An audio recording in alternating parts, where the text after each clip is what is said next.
Hi, this is Brendan Davis from Bedrock Games and the Bedrock blog, and this is a late night discussion. I want to talk about living adventures. I had a session recently where something happened where I realized it was I think a good example of what it means to have a living adventure in terms of how I use that language. And I realize I use the language of things like sandbox and stuff a little different than other people do. So, and I've described what I mean by living adventure on the blog, so I won't repeat it here, except to say that it's about having very active NPCs on the board. It's treating NPCs almost like they're PCs. And so I think where you can really see the difference between how a living adventure is run and how one that isn't is run. And this is like a very, how can I put it? This is like a very simple example. It's probably overly simplistic. But in an adventure where that's not the case, encounters will either tend to be planned or random. And by planned, I mean you plan the encounter not based around what your NPCs are doing, but based on what encounter you want to have happen on the road. And so in a recent campaign, or a recent session of my campaign, the players were traveling and they had incurred the anger of a woman named Lady Yang. And Lady Yang, I decided, was going to actively hire assassins, but she was going to go through an intermediary. So she went through a woman named Madame Hamaya, who's kind of like runs a brothel. She's a madam basically, and but her real function is to procure assassins, and so the party is traveling in the Banyan region, and Madame Hamaya manages to hire two assassins. So I generate the assassins randomly. I might in the future I've decided when NPCs hire assassins, I might actually create a table to make it happen, But either way, I figured Madame Hamaya, she knows how to recruit people, and so she recruited. I decided 2 Chi rank 5 assassins. I generated them randomly in the app, and then I didn't look at them again. I just looked at them right before the session to come up with personalities, but I didn't even really pay close attention to like their stats and things like that. I wanted to be surprised because when they came into play, I didn't want to load the situation at all around how challenging they would be for the party. I just wanted to have them try to track and attack the party, and then see what happened. But the way that this is sort of a living scenario is Lady Yang is actively moving pieces by seeking out somebody to recruit assassins. Lady Yang. Madame Hamaya is doing the same, and then the assassins are active players on the board, and so they're, specifically seeking the players, and they're going to try to assassinate them. So it's not a random encounter. It's not it's not really a planned encounter either.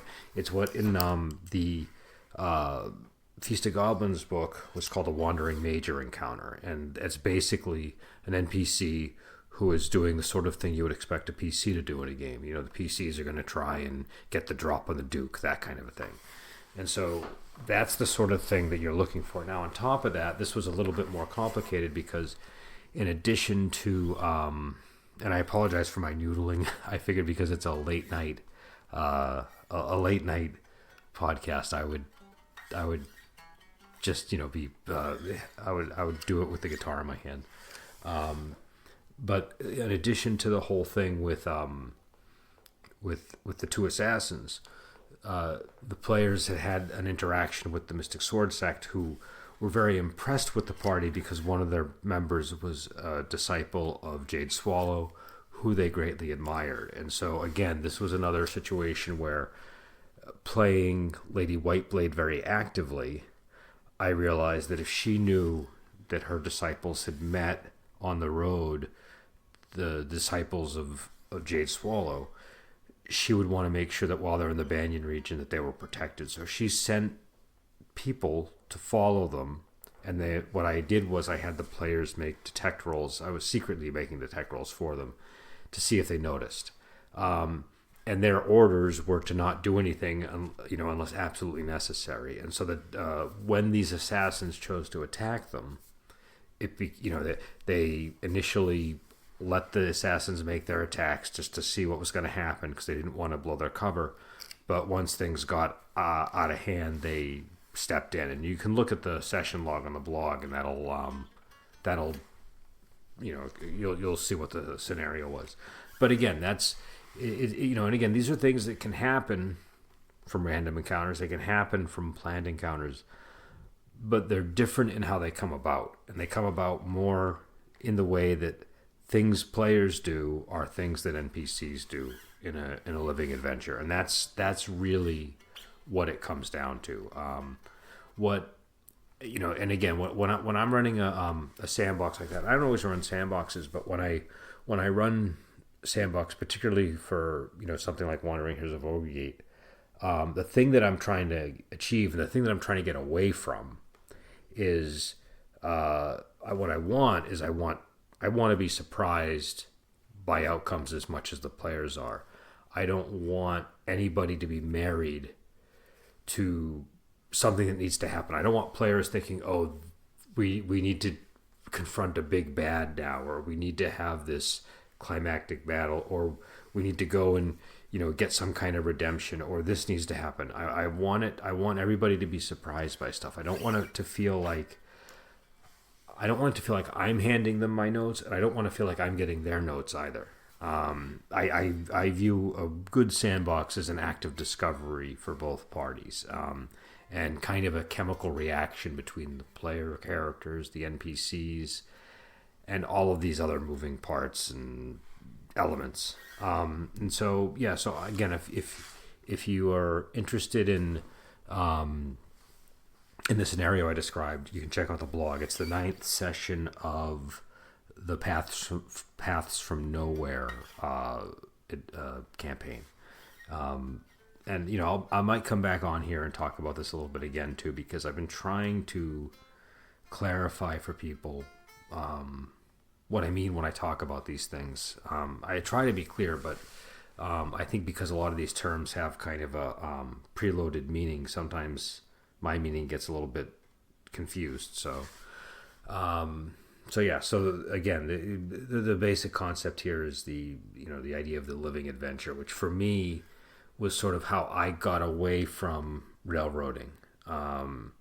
And my first encounter with the living adventure was in the Feast of Goblins book, and it wasn't like I saw the living adventure idea and then that instantly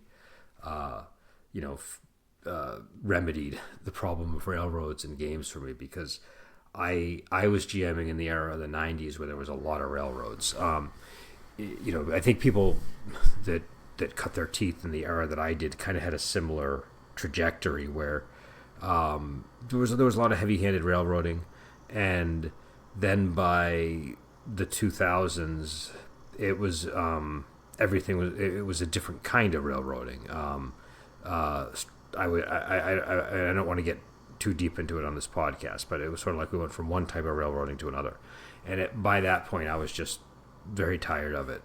And I had developed in my Ravenloft games less linear approaches, less railroady approaches, but it took a while for me to really find a way to just completely break away from that problem.